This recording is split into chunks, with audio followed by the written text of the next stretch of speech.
하겠습니다.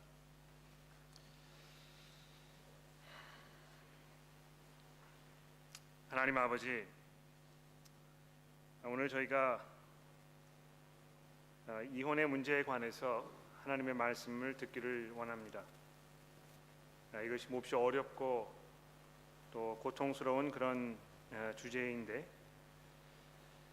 이 말씀을 듣는 동안에 저희들의 마음속에 주의 성령께서 함께 하시고 또 그 말씀을 주의 말씀으로 잘 분별하며 들을 수 있도록 도와주시고, 특히 온 교우 여러분들이 성경에 있는 그 말씀과 잘 비교해 가면서 들으실 수 있도록 도와주시고, 이 모든 것들을 통해서 저희들의 마음과 생각이 더욱 정리되며 또 하나님 보시기에 합당한 삶을 사는 데 필요한 그런 그 모든 것들을 습득하고 또 힘을 공급받는 그런 시간이 되도록 도와주시기를 간절히 기도합니다.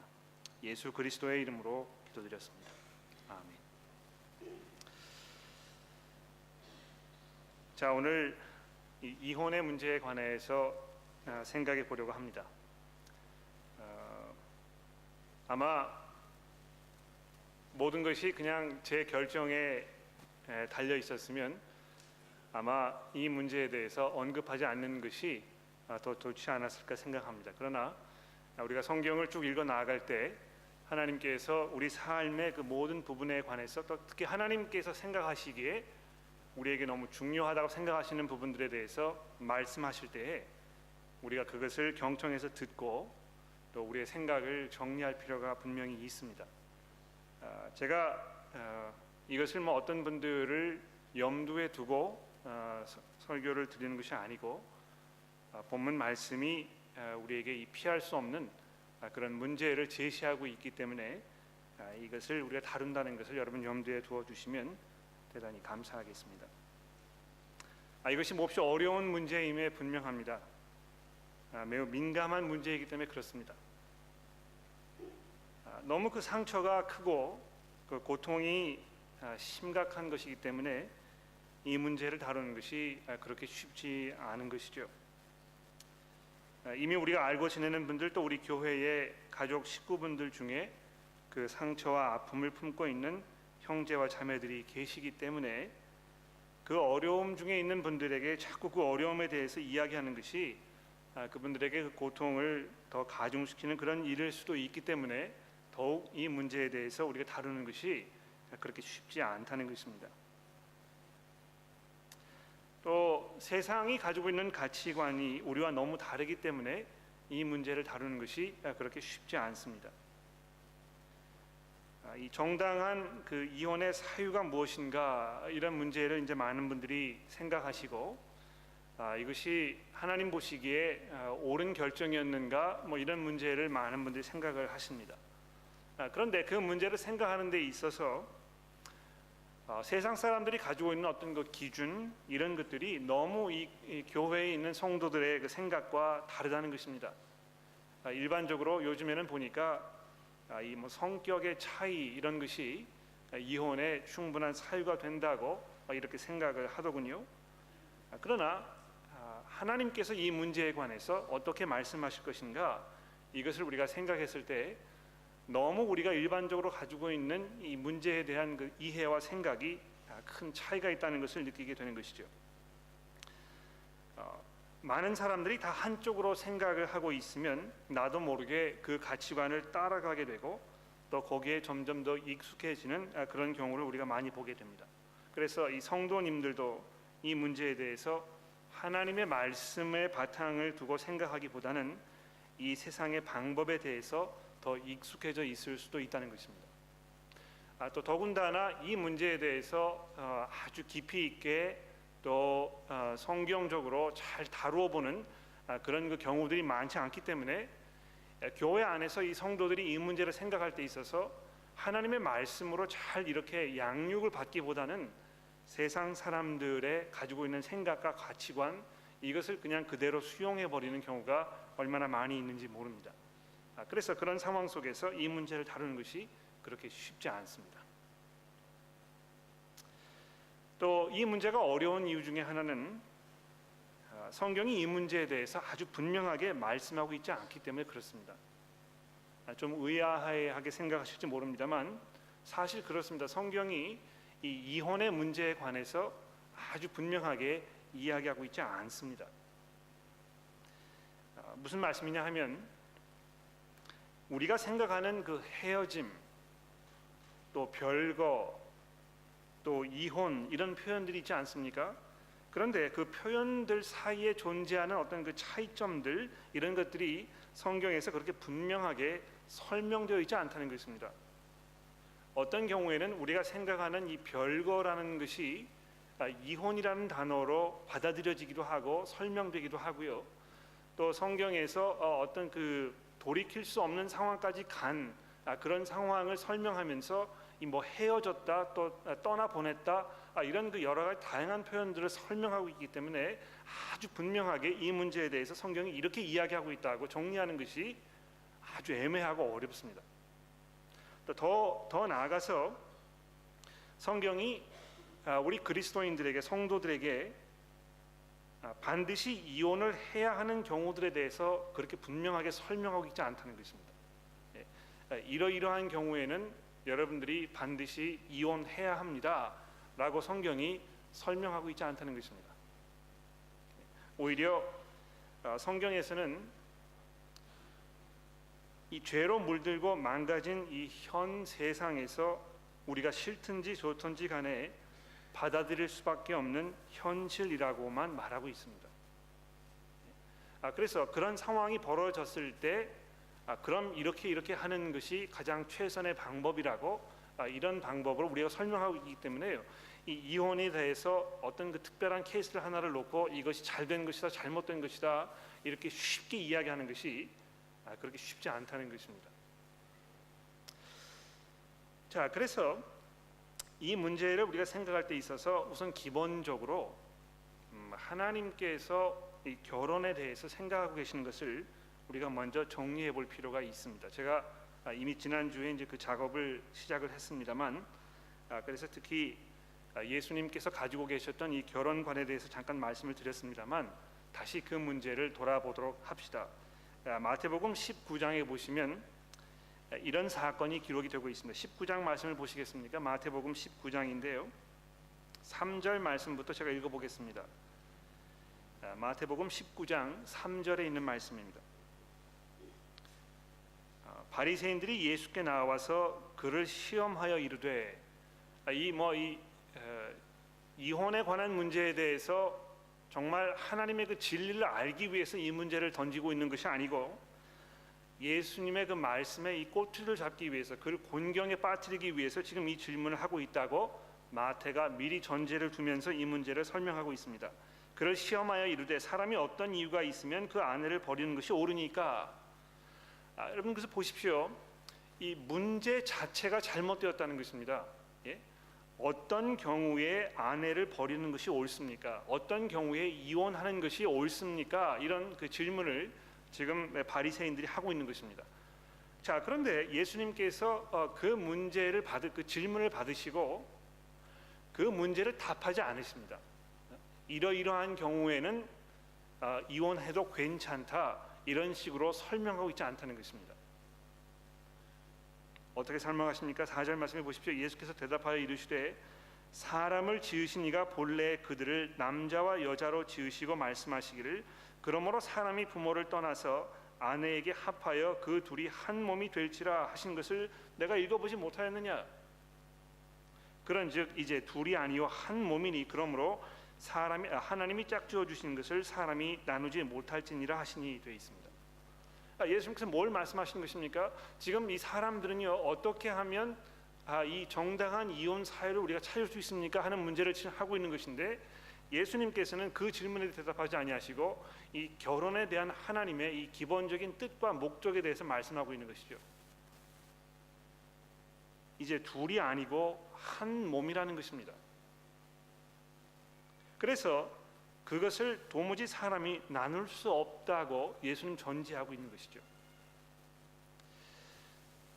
그래서 어떤 그 신약 학자는 이 이혼의 문제에 대해서 이야기하면서 예수님께서는 이 이혼이라는 것이 죽음 다음으로 가장 고통스럽고 가장 끔찍한 일이라고 설명하고 있습니다. 왜냐하면 그 한 몸이 지금 두 쪽이 나는 것이기 때문에 그렇다는 것이죠. 여러분 생각해 보십시오. 이 뭐 상상하기도 끔찍한 일입니다만 자기의 몸을 난도질을 해서 뭐 팔을 하나 떼어낸다고 생각해 보십시오. 자기 스스로 자기 이 손에 칼을 쥐고 자기의 팔을 지금 잘라내고 있다고 생각해 보십시오. 이것은 우리가 상상하기 어렵고 받아들이기 어렵고 정말 너무너무 난폭하기 그지없는 그런 끔찍한 일이라는 것입니다.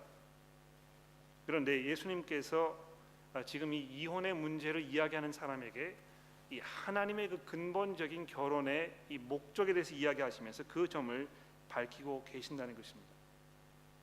자, 그랬더니 7절 말씀해 보시면 여짜오되 그러면 어찌하여 모세는 이혼 증서를 주어 버리라 명하였나이까? 이 신명기서 24장에 있는 말씀을 지금 이야기하는 것입니다. 시간이 뭐 많지 않아서 그냥 지나가 버렸으면 좋겠습니다만 중요한 부분이기 때문에 여러분 성경을 가지고 계시니까 신명기서 24장 말씀을 찾아보시겠습니까? 신명기서 24장 1절부터 4절의 말씀을 한번 읽어보도록 하겠습니다. 신명기서 24장 1절부터 4절입니다. 여러분들이 이제 그 스마트폰을 가지고 계시기 때문에 이 성경을 찾아봅시다 하면은 예전에는 성경이 넘기시는 소리들이 많이 나가지고 이 찾고 있구나 이제 제가 알 수 있었는데 그걸 확인해 볼 기가 없기 때문에 이제는 좀 답답한 경우가 있습니다. 다 찾으셨습니까? 네, 자 봅시다. 사람이 아내를 맞이하여 데려온 후에 그에게 수치되는 일이 있음을 발견하고 그를 기뻐하지 아니하면 이혼 증서를 써서 그 손에 내어주고 그를 자기 집에서 내어 보낼 것이요 그 여자는 그 집에서 나가서 다른 사람의 아내가 되려니와 그 둘째 남편도 그를 미워하여 이혼 증서를 써서 그 손에 주고 그를 자기 집에 내어 보냈거나 또는 그 아내를 맞이한 둘째 남편이 죽었다 하자 그 여자는 이미 몸을 더럽혔은즉 그를 내보낸 전 남편이 그를 다시 아내로 맞이하지 말지니 이 일은 여호와 앞에서 가증한 것이니라. 자, 율법학자들과 또 바리새인들은 요 신명기서 24장에 있는 말씀을 근거로 해서 이혼 사유가 충분히 되기 때문에 이혼할 수 있고 또 이혼해서 이혼 증서를 써 보내주면 이것이 모든 일이 해결된다고 생각한 것이 분명합니다. 그런데 예수님께서 이 부분에 대해서 말씀하시면서 많은 사람들이 이해하고 있던 것과 아주 다른 새로운 그 사고 방식에 대해서 말씀하고 계십니다. 그건 뭘 말하는 것이냐면 이러이러한 경우에는 너희가 이혼 증서를 써서 내보내도 된다는 것을 지금 이 신명기서가 이야기하고 있는 것이 아니고 상황이 이렇게 돼가지고 너희가 이혼 증서를 써서 너희 아내를 내어보내서 이혼했다고 치자 이렇게 지금 전제를 하고 있는 것입니다.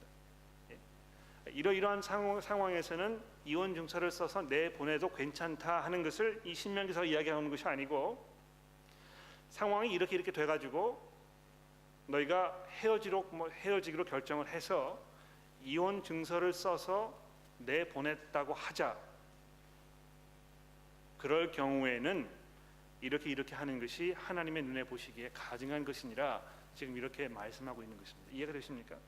그래서 지금 여기에서 이혼할 수 있는 어떤 그 근거에 대해서 지금 예수님 설명하는 것이 아니고요. 오히려 마태복음의 말씀을 보십시오. 여기 다시 오시게 되면 예수님 이렇게 말씀하지 않습니까? 8절 말씀해 보시면 예수께서 이르시되 모세가 너희 마음의 완악함 때문에 아내 버림을 허락하였거니와 되어 있습니다.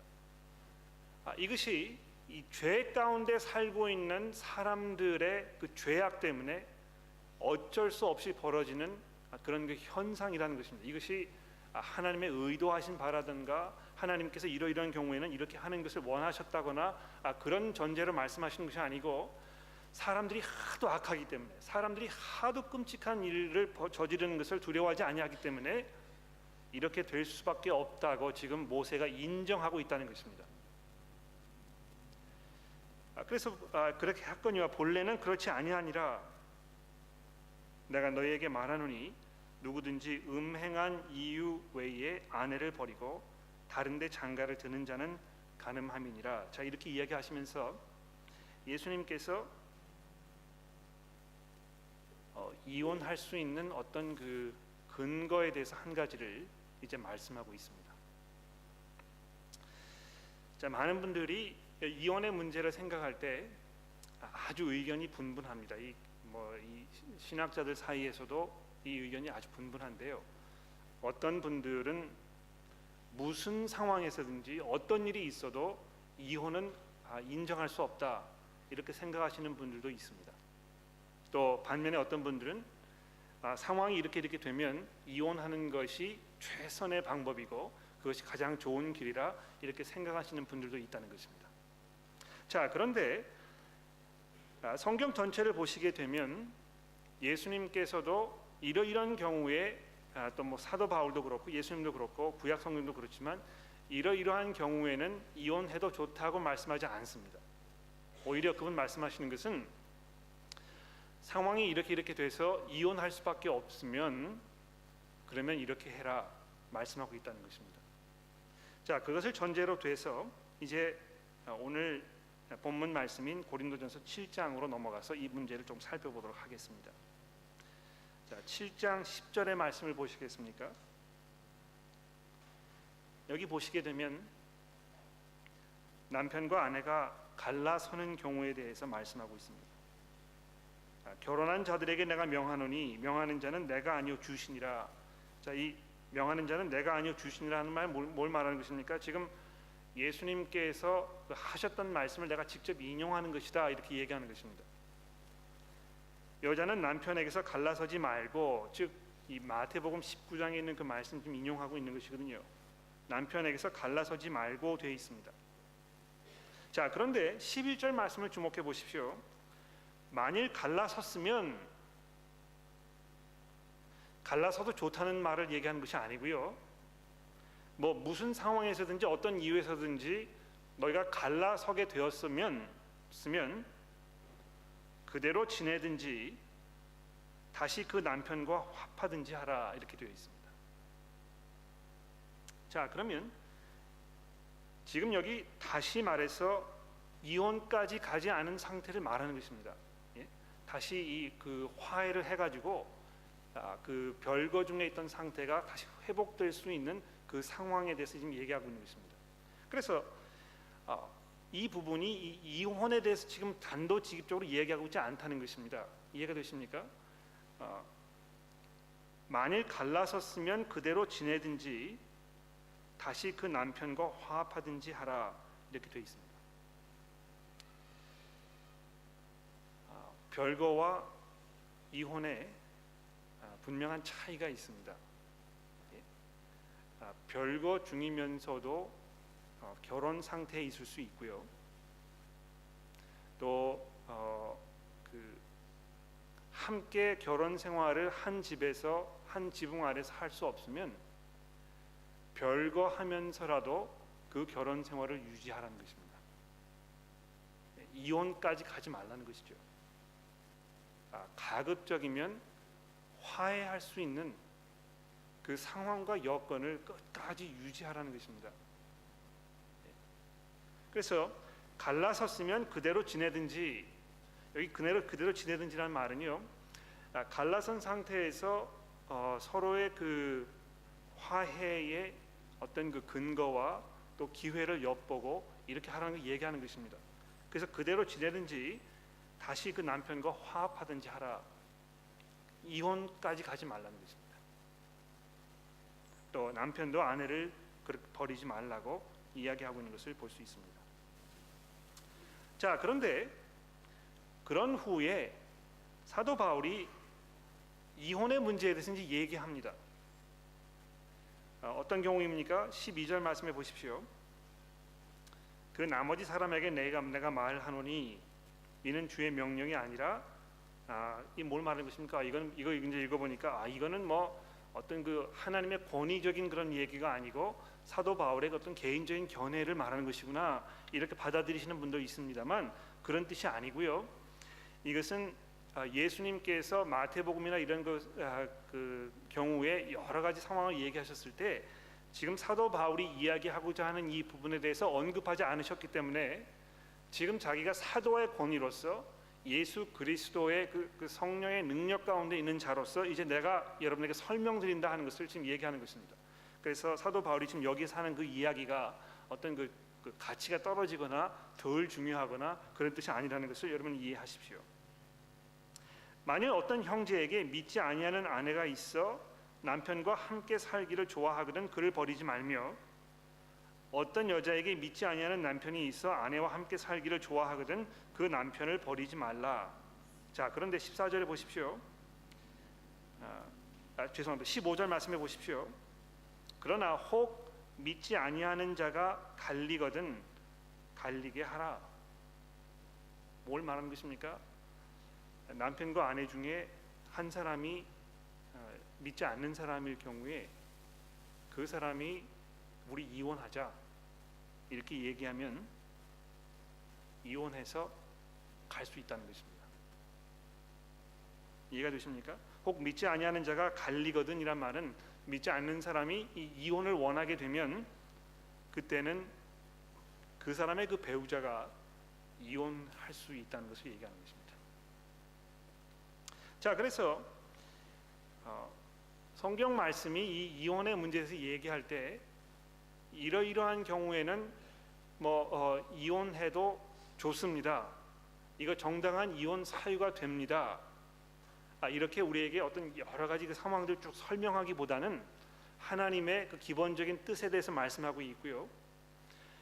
이혼까지 가게 되는 경우에 대해서 이야기하면서 내 스스로 이혼을 주체가 돼가지고 내 스스로 이혼을 요구하는 상황이 아니고 지금 이혼하자고 상대방이 나에게 이야기하는 그런 경우에 대해서 이야기하고 있다는 것입니다. 결론적으로 제가 말씀드리려고 하는 것은 성경이 여러분과 저에게 이러이런 경우에는 이혼해도 괜찮습니다라고 어떤 그 근거를 제공하고 있지 않다는 것입니다. 그러나 아까도 말씀드렸듯이 이혼이라는 것은 이제 이 세상에서 이 죄로 물든 세상에서 우리가 피할 수 없는 어떤 삶의 일부분이 되어 버렸습니다.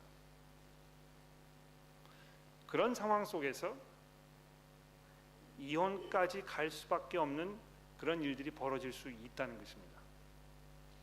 그래서 괜찮다는 것을 말하는 것이 아니고요. 어떤 경우에는 그렇게 될 수밖에 없다는 것입니다. 그러면 그런 상황 속에서 거기까지 갈 수밖에 없는 상황이 벌어지게 되면 여러분 잘 들으십시오. 이혼까지 갈 수밖에 없는 상황이 벌어지게 되면 이혼할 수밖에 없다는 것입니다. 그런데 이혼할 수밖에 없는 상황까지 가게 되는 경우가 어떤 것입니까? 성경이 거기에 대해서 아주 자세하게 얘기하고 있지 않습니다. 오히려 한 가지 제가 말씀드릴 수 있다면 아마 이런 얘기가 될 텐데요. 여러분, 결혼이라는 게 무엇입니까? 약속을 하는 것입니다. 예? 그렇죠? 여러분 결혼하셨을 때 서로에게 서약하셨죠. 가난할 때든지 부할 때든지 건강할 때든지 병들었을 때든지 내가 지금 이 순간부터 다른 모든 사람들을 다 버리고 내가 죽을 때까지 당신과 함께 하겠습니다라고 약속한 것입니다. 그런 면에서 결혼이라는 것은 이 계약 관계입니다. 예? 계약, 약속. 계약이 파기되는 경우를 생각해 보십시오. 어떤 경우에 이 계약이 파괴되는 것입니까? 한쪽이 약속을 지키지 않았을 때 그것이 파괴되는 것입니다. 왜 파괴가 되는 것입니까? 신뢰가 깨져버렸기 때문에 그런 것입니다. 한쪽이 다른 사람을 신뢰할 수 없게 되면, 또 양쪽이 서로를 신뢰할 수 없게 되면 그때는 이 계약이 더 이상 성립될 수가 없습니다. 그렇지 않습니까? 그래서 예수님께서도 또 구약 성경에서도 사도 바울도 어떤 이 결혼이 이제 파기되는 그런 경우에 대해서 이야기했을 때 이 신뢰 관계가 더 이상 회복될 수 없는 상황에 대해서 지금 얘기하고 있는 것 같습니다. 어떤 경우에 그런 경우가 되겠습니까? 물론 이 마태복음 19장에 보게 되면 어떤 그 성적인 그 타락 이 문제로 그런 상황이 벌어질 수 있다고 예수님 얘기하고 있는 것처럼 보입니다. 그렇지 않겠습니까? 내가 사랑하는 사람이 내 남편이 또 내 아내가 다른 사람과 이 성관계를 맺게 되었을 때 그 상황 속에서 이 신뢰가 회복되기가 아주 어렵다는 것이죠. 불가능하다고 얘기하지 않습니다. 그런 상황 속에 들어갔었어도 그런 경험을 했었어도 뼈를 깎는 아픔과 고통 속에서 장시간 여러 사람들의 도움과 기도와 이런 것을 통해서 그것이 잘 마무리가 되고 회복이 되고 상처가 잘 치유되고 하는 경우가 있습니다. 그러나 어떤 경우에는 그렇지 않은 상황도 벌어질 수 있다는 것이죠. 이 신뢰 관계가 더 이상 회복될 수 없는 그런 상황이 벌어질 수 있다는 것입니다. 그럴 경우에 이혼으로 갈 수밖에 없다는 것이죠. 그런 면에서 이혼이라는 것은 정말 비참하고 처참하고 고통스럽고 이 감당하기 어려운 그런 아픔입니다. 왜냐하면 신뢰 관계가 깨졌기 때문에 그런 것입니다. 많은 분들은 요즘 현대 사회에서 이 이혼의 문제를 놓고 생각을 할 때 어려운 가운데에서 결혼 생활을 계속 유지해 갔을 때 치러야 하는 그 대가에 대해서 많이 얘기합니다. 그 대가가 너무 크기 때문에 이혼하는 것이 마땅하다고 사람들이 많이 생각합니다. 그러나 안타깝게도 이혼한 후에 그 사람이 치러야 할 그 대가에 대해서 별로 그렇게 생각하지 않습니다. 그러니까 결혼해서 아주 어려운 결혼 상황 속에서 살고 있는 사람들의 고통이 큽니다만 이혼하고 나서 그 사람이 감당해야 하는 그 고통도 그거 못지않게 경우에 따라서는 더 어려운 경우도 있다는 것입니다.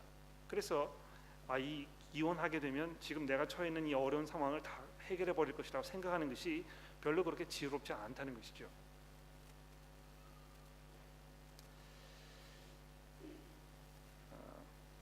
잠시 후에 질문 시간을 가질 텐데요.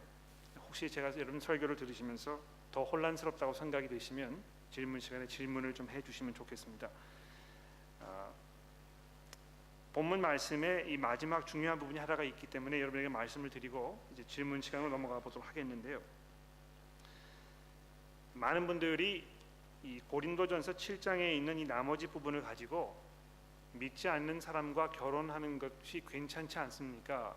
이렇게 생각하시는 분들이 많이 있습니다. 그런 시나리오가 있지 않습니까? 내가 전도를 하기 위해서 저 사람과 결혼하는 것이라고. 그런데 믿지 않는 분과 결혼해가지고 배우자를 잘 전도해서 그분이 신앙을 갖게 되는 경우도 있습니다만 믿지 않는 사람과 결혼했기 때문에 신앙을 포기하시는 분들이 한 100배는 더 많습니다. 믿지 않는 분과 결혼을 해가지고 다행스럽게 두 분이 신앙생활을 잘 하고 있는 경우는 아주 드뭅니다. 굉장히 어려워요 그것이. 그러나 믿는 분이 믿지 않는 분과 결혼해서 신앙생활을 포기하는 것까지 가는 데는 아주 쉽습니다. 저도 말할 수 없을 만큼 수많은 사람들 제 머릿속에 기억나거든요.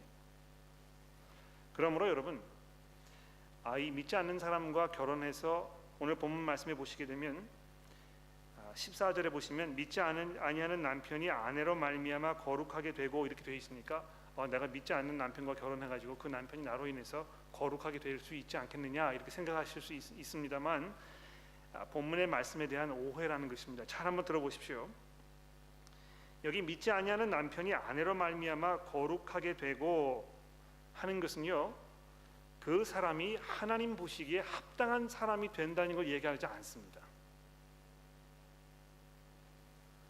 그것은 성경 전체를 우리가 그 배경으로 놓고 생각해 보았을 때 성경적이지 않다는 것입니다. 성경이 어느 군데에서도 내가 부모의 덕을 이렇게 입어가지고 내가 하나님과 화해하는 관계 속에 들어갈 수 있다거나 내가 죄의 용서를 받는다거나 그렇게 얘기하지 않는다는 것이죠. 그 사람의 그 믿음으로 인해서 그것이 가능한 것입니다. 여기 이 거룩하게 되고라는 그것은요,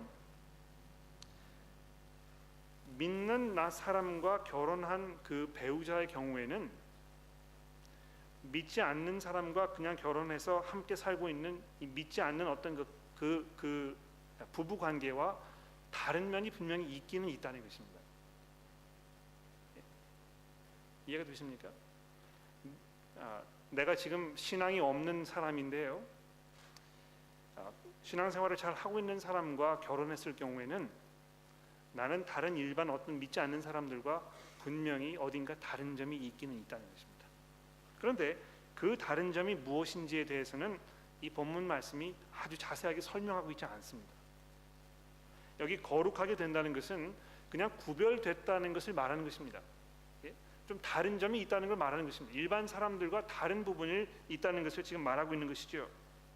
그래서 16절에 넘어가시게 되면 사도 바울이 이렇게 묻고 있지 않습니까? 아내된 자여, 내가 남편을 구원할는지 어찌 알 수 있으며, 이렇게 있지 않습니까?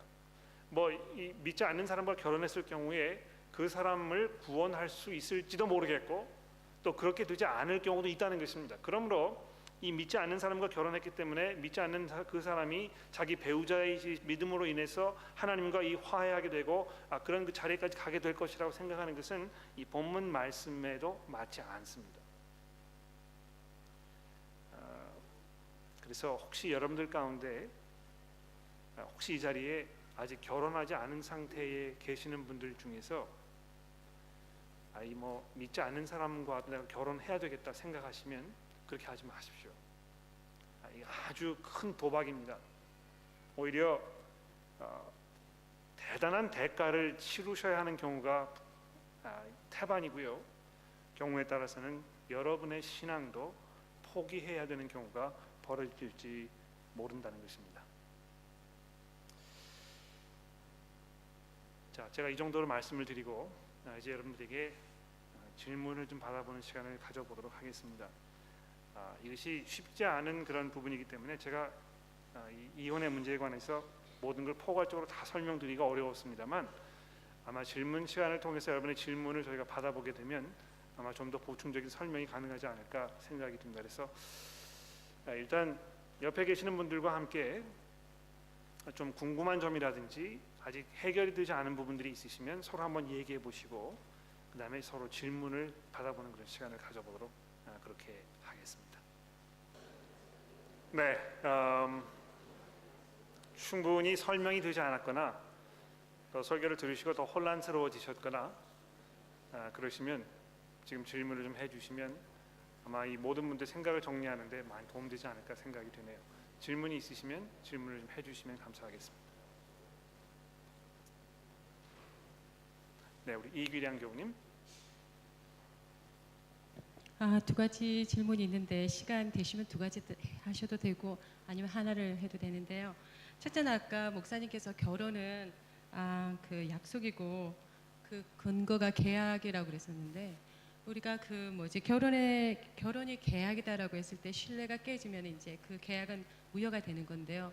어쩔 땐 결혼은 언약에 기반을 한다라는 말을 들은 적이 있는데 그 계약 관계, 언약의 관계는 다른 점이 뭔지 좀 말씀해 주시겠어요? 같은 것입니다. 언약이란 말과 계약이란 말은 같은 것이거든요. 이 약이란 말이 약속이라는 것이죠. 계약도 약속이고 언약도 약속입니다. 그래서 언약이라는 말을 사용하셔도 좋겠고 계약이라는 말을 사용해도 좋겠습니다만 언약이라는 말은 굉장히 이제 그 종교적인 그런 단어이고 계약이라는 단어는 이제 굉장히 그 상업적인 단어이거든요. 그런데 계약이라고 이 상업적인 단어를 쓰게 되면 그 의미가 확 다가오는 것입니다. 이 두 사람이 지금 서로 협약을 맺는 것이구나. 예?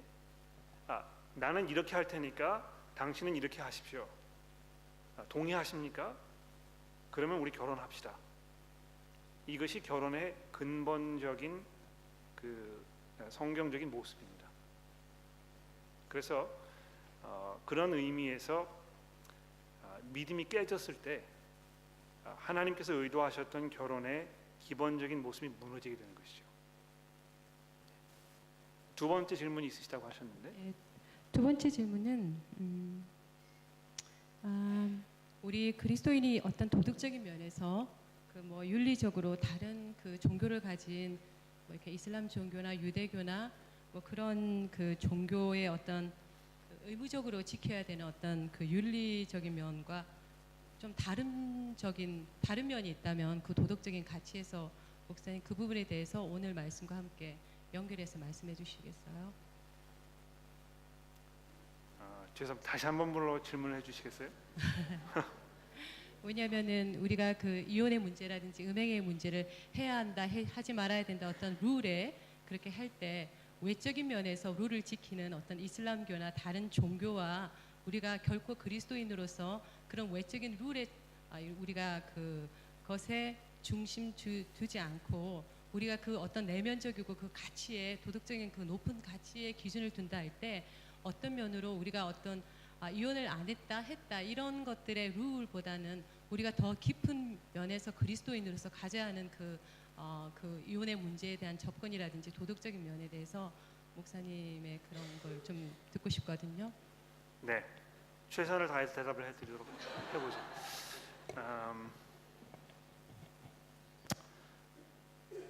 다른 종교를 가지고 계시는 분들이 이혼의 문제에 대해서 어떻게 접근하시는지에 대해서는 제가 자신 있게 말씀드리기 어렵습니다.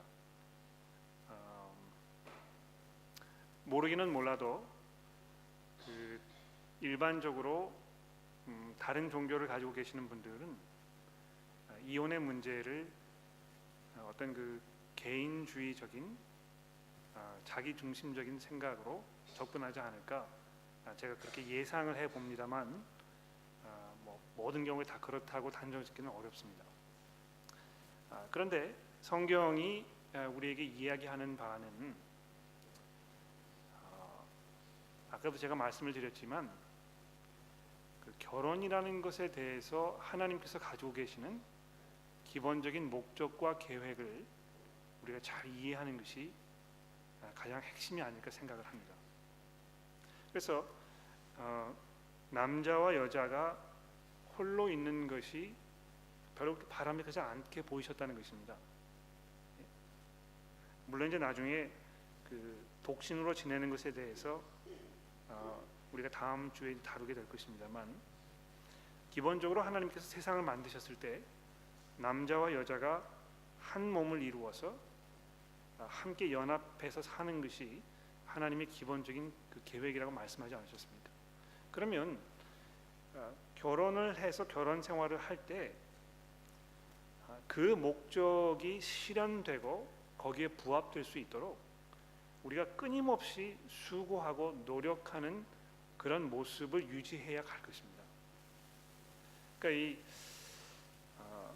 그 백마를 탄 왕자님이 나타나시면 내가 그 사람과 결혼해서 아주 행복한 삶을 살 수 있을 거라고 생각하시는 그런 그 여성분들 경우에 결혼 그 아주 불행한 결혼을 하시기가 십상입니다.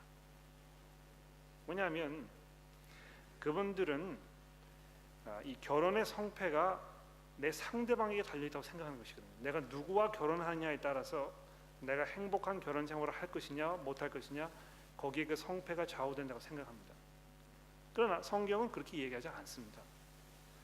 어떤 면에서 내가 누구와 결혼할 것인가 하는 것보다는 내가 어떤 배우자가 될 것인가 하는 문제가 더 훨씬 중요하다는 것이죠. 그래서 하나님께서 결혼을 너무나 소중하고 중요하게 생각하고 계시기 때문에 이 결혼이 하나님 보시기에 합당한 결혼 생활이 되기 위해서 내가 어떻게 해야 할 것인가, 저 사람이 나에게 어떻게 해줄 것인가를 바라기보다 내가 할 것이 무엇인가 이거를 잘 생각하고 제가 지난주에도 말씀을 드렸습니다만 어떻게 하면 내가 내 남편의 필요를 또 내 아내의 필요를 잘 충족시켜 줄 것인가 여기에 많은 시간과 노력을 쏟아 부어야만 아주 건강한 결혼 생활을 할 수 있게 된다는 것이죠. 도움이 되셨는지 모르겠습니다. 두 분 계시는데요. 우리 강경림 교우님, 그 다음에 김미수 교우님 넘어가도록 하겠습니다. 마이크를 좀 이해해 주시겠습니까? 저는 고린도전서 7장 네. 14절에 질문이 있는데요, 목사님. 네네. 저희들이 성경 공부할 때는 여기서 그 배우자 믿지 않은 남편이 아내로 말미암아 거룩하게 된다는 것을 저희는 믿지 않는 그 배우자가 크리스찬이 된다는 의미로 저희는 이해를 했어요. 근데 오늘 목사님이 말씀하시기에 크리스찬이 되는 게 아니라 믿지 않는 그러니까 사람과는 뭔가 다른 게 있다고 말씀을 하셨거든요. 그러면은 그 밑에 절에 내려가면 그렇지 아니하면 너희 자녀도 깨끗하지 못하니라 그러나 이제 거룩하니라. 여기에 대해서도 똑같은 의미인지 자녀는 조금 다른 의미인지 네. 여기에 대해서 설명해 주시면 좋겠습니다. 훌륭한 질문입니다. 그 성경을 잘 보고 계셨다는 걸 증명하고 있는 것 같은데요. 그 부분도 마찬가지입니다.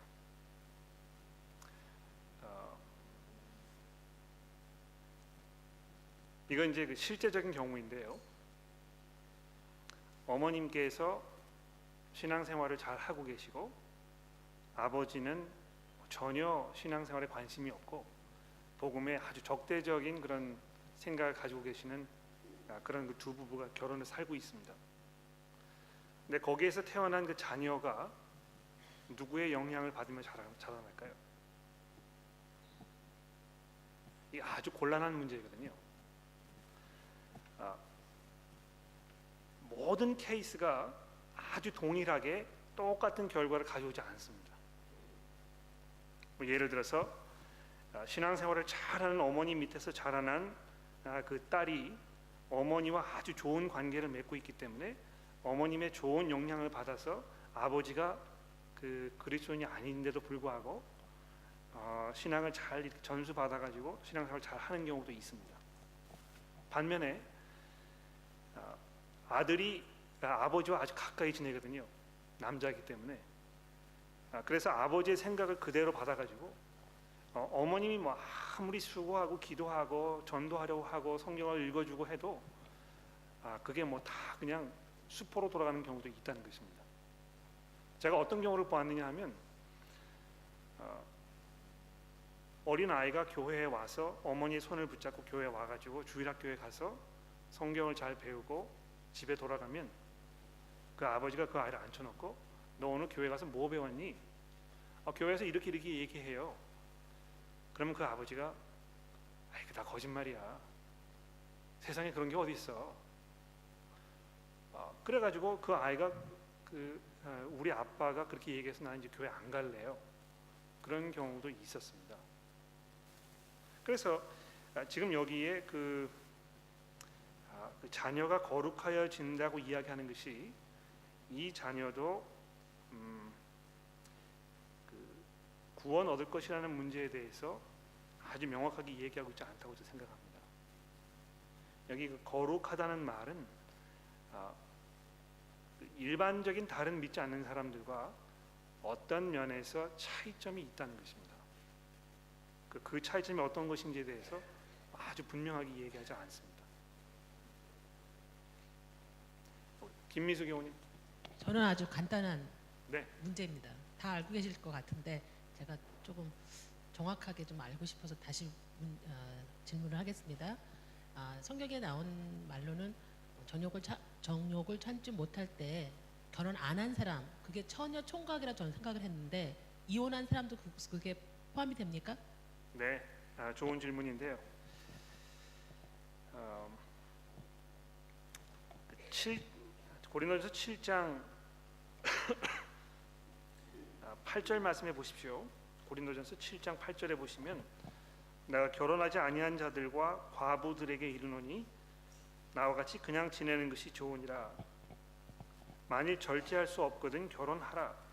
정욕이 불같이 타는 것보다 결혼하는 것이 나으니라. 여기 보시게 되면 사별한 사람들에 대해서 얘기하고 있습니다. 그렇죠?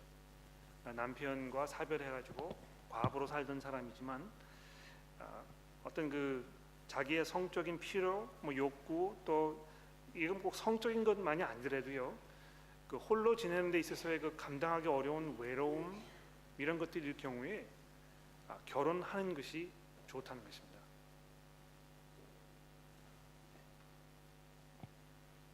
다른 질문이 더 있으신 것 같은데? 네.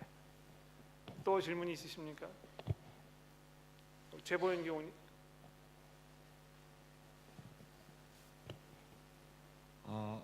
지속적인 폭력이나 외도 혹은 정신적인 질환이 있을 경우 별거를 추천할 수 있습니까?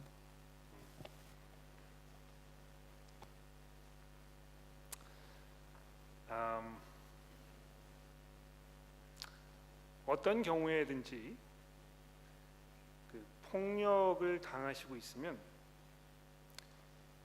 일단 거기에서 나오셔야 합니다. 그것은 뭐 한 번이든지 지속적인 것이든지 간에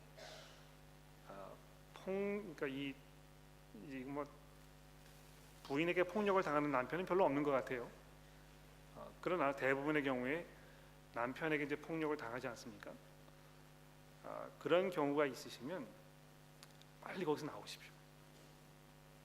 그건 뭐 제가 여러분들에게 아주 전적으로 권해드리고 싶고, 또 우리 교회가 그런 상황이 벌어지게 되면 빨리 그 교우를 우리 집으로 모셔오든지, 또 그분이 안전하게 있을 수 있는 곳을 마련해 주든지 그렇게 해야 하는 것입니다. 왜 그렇습니까? 이 폭력이라는 것이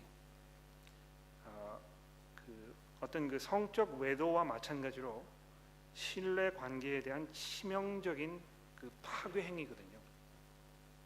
그렇지 않습니까? 정말 내가 무슨 상황이 어떻게 되든지 간에 내가 다른 사람을 다 포기하고 내가 당신을 위해서 살겠습니다라고 서약을 해놓고 나서 뭐 내 마음에 들지 않는다고 이 힘으로 그 사람을 이 불복시키려고 하는 거 아닙니까?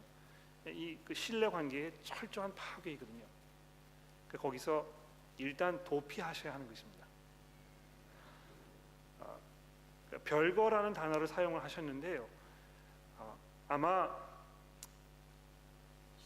그런 그 안타까운 상황 속에서 이혼이라는 단어보다는 별거라는 단어가 우리에게 훨씬 더 필요한 단어라고 저는 생각합니다. 그게 뭐 얼마나 시간이 길어지든지 간에 그 이혼까지 가지 않도록 최선의 노력을 다하고 수고하고 할 필요가 있다는 것이죠. 그러나 지금 뭐 얘기하신 대로 지속적으로 이게 벌어지고 지속적으로 외도가 되고 지속적으로 폭력이 있고 하면 어느 시점에선가는, 그게 뭐 어느 시점에 어느 정도인지는 제가 뭐 수치로 계산할 수 없습니다만, 어느 시점에선가는 더 이상 이 신뢰 관계가 회복될 수 없는 그런 상황까지 가게 되는 경우도 있을 수 있다는 것입니다. 그럼 뭐 이혼할 수밖에 없는 것이죠. 그런 경우.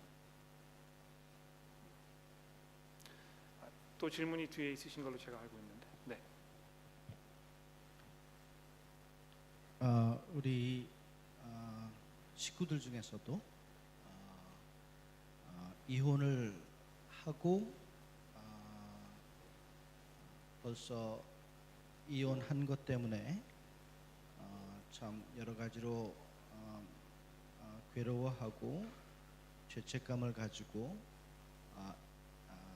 사는 분들이 계신데, 크리스찬으로서 이제 회개하고 예수를 영접한 크리스찬으로서 또 벌써 이루어진 이혼을 돌이킬 수 없기 때문에 어떻게 살아야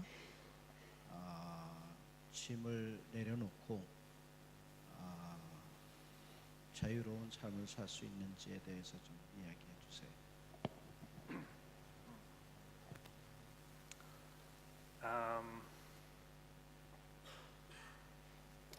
이거 이제 조금 논란의 여지가 있을 수 있습니다만, 일단 한번 들어보시고 긴장되시죠? 그렇게 말씀을 드리니까.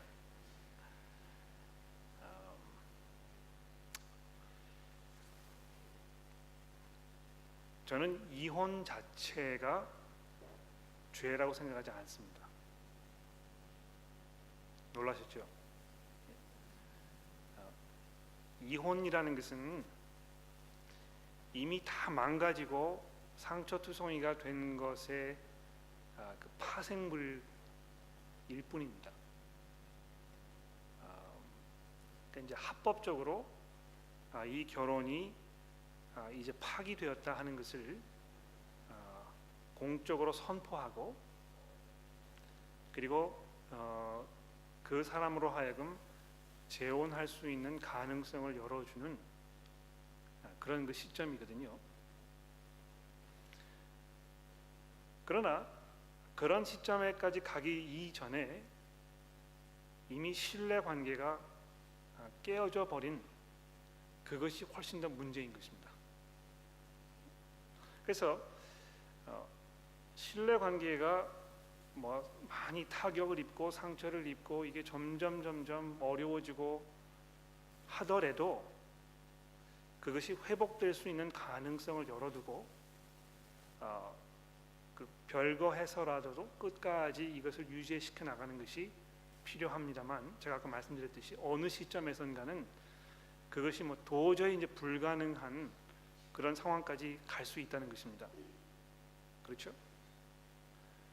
그럴 경우에는 이혼할 수밖에 없다는 것입니다. 근데 그 시점이 어느 시점인가 좀 분명하게 얘기해 주십시오 이렇게 질문하시면 제가 대답해 드릴 수가 없습니다. 그건 개인적인 그런 상황일 수도 있고 상황마다 상황이 다 다르기 때문에요. 이제 이 시점에까지 오면 모든 사람들이 다 이혼해도 괜찮습니다라고 이야기가 어렵다는 것이죠. 그래서 신뢰 관계가 다 깨져가지고 이제 더 이상 회복할 수 없는 그런 단계까지 가셔서 이제 이혼을 해가지고 이게 파괴가 되었으면 그때부터는 새로운 삶을 시작하시면 되는 것입니다. 여러분, 그 복음이라는 것이 그런 면에서 굉장히 놀라운 것이거든요. 예수 그리스도께서 십자가 위에서 치르신 그 죄에 대한 대가는요,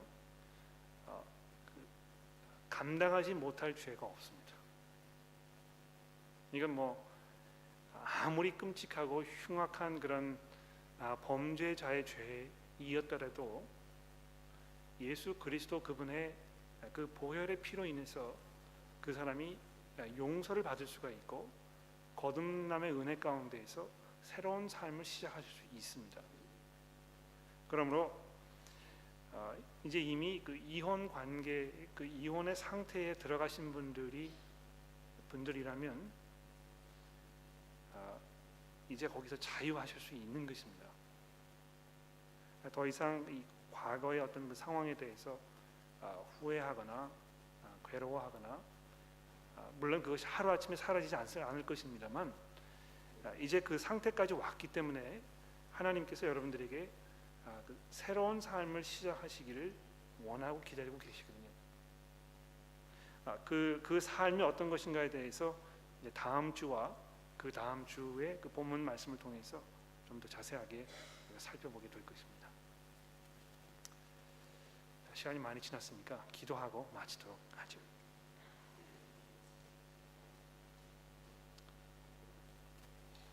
하나님 아버지, 저희들에게 귀한 선물로 주신 이 결혼을 저희가 가볍게 대수롭지 않은 것으로 여기지 않도록 도와주시고, 이것을 정말 소중한 하나님의 선물로 잘 가꾸고 다듬도록 저희를 도와주시기를 간절히 기도합니다.